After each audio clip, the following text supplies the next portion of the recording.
Hello guys, narito ko rin sa 7-Eleven. Mag-withdraw rani and mag-withdraw.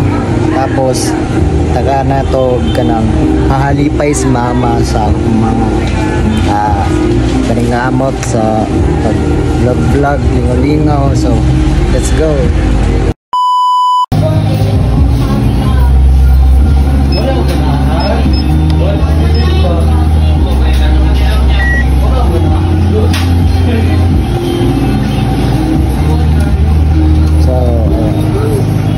Para na sa'yo.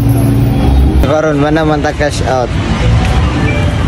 Ano siya 5,000 and 3,500 para kay mama.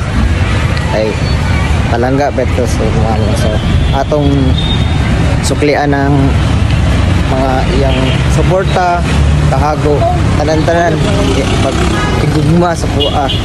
So, let's go. Ang nabilin ako syempre. Bye bye.